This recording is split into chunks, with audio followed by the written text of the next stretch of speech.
thar ruai hi kan the zo chu ani tamaya mi pui Kohhran mi pui tapo angani kan puar thokat chuan kan han bei sei ngota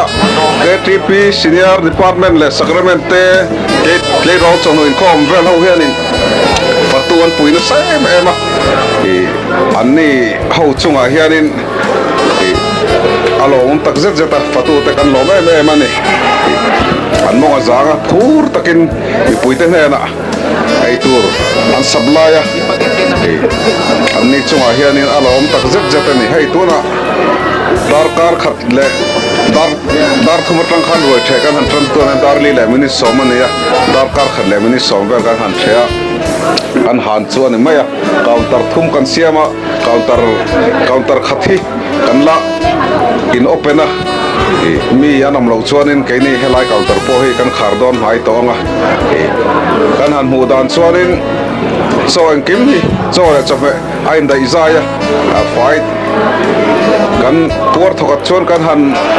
bei sei ngota miril ru tak tak chu selem lo maila kan mu china chuanin han puar thokatin kan khia lo me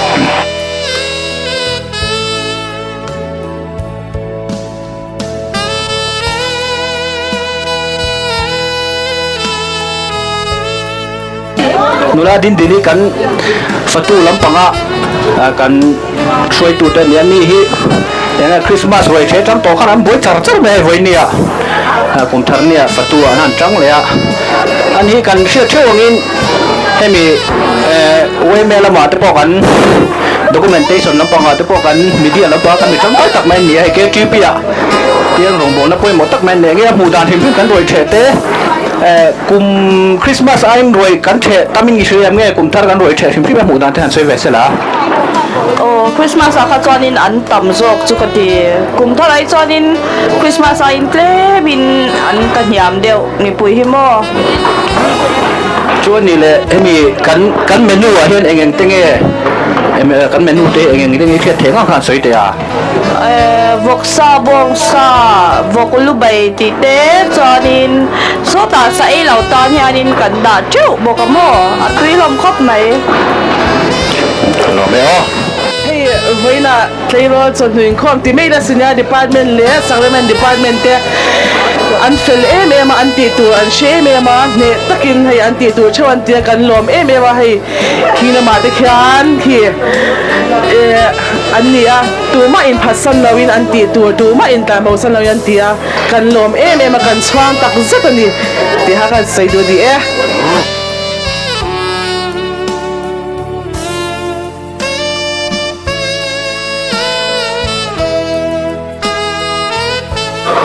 omo hi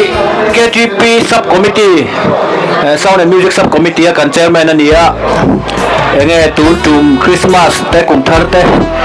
amu dan te han jot ve phim la thaw me puita kan nei cho kan nei thai ni se me enge kan chope te angai dan khan soi ve phim sela tui khom mai stiro ro chuan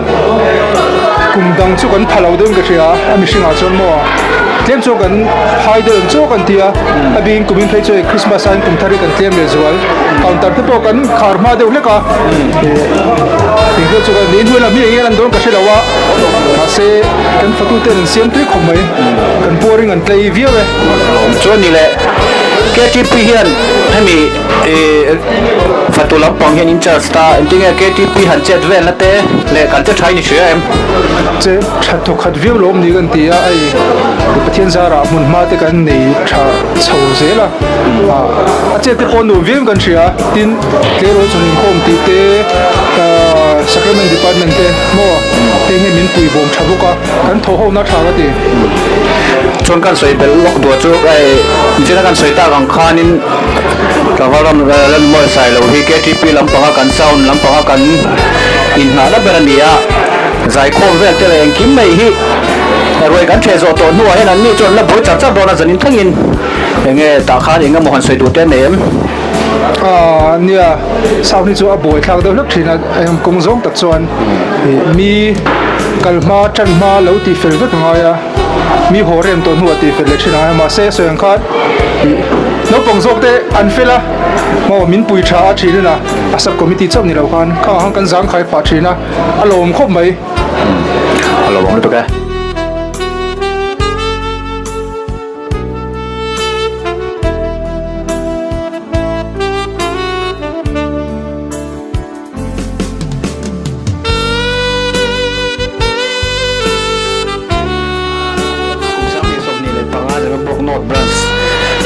KTP leader atau ada sih lalu nunga mereka enggak Christmas roi che tele kumtar kan roi che teh KTP enggak kan melak betele ya muda teh kan hansai ben misalnya hai roi lah hai hun tak ya siapa lom le ma ya la Christmas le Kumthar hian KTP ang zong hi chuan e Fatu pui hi ni ma ya Christmas roi che ni ale ke Kumthar lom na roi che ni hian Fatu te kha asim le bil wa ta kan lo puya KTP member te kan te na lo mong kan tia member ruat suat te po to mai takin kan ti tur kan len suak te ya sang khai takin nei roi te po kan che theini kan sia KTP member te chunga po lo thu kan sei ha la ni e oi Kohhran mi pui te po an lom leng kan sia KTP kan chet vel na tele kan ti vel thong thang lom leng kan sia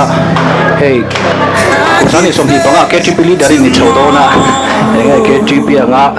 thildang de han zo tele kan mala ma tu tele enge ma chok thang thang te po kan ne kata kan enga mo han soi du te poi nem soi ve him la pathian zara soi tu tele member ta du sak mai ali da dit mun ta kan chel do ni ya ro chiu tam tak chu alo lu ta maro chu KTP dei chu kan sia tangin all kan ni na pi alama ro re la kal thin te kan lia chu tiang zel chuan Kumthar po hian Christian thalai po member zem blok no ta mi te kong sang sa kan lok thak tu le so thei tan pe turin kan soi tu te pon ngai tu na seng se tu ta po ka ngai ani ale He works in ways you cannot see. That's right. He will make a way for me. He will be my guide. Hold me closely too. With love and strength for each new day. He will make a way. He will make a way. Yes, He will. He will make a way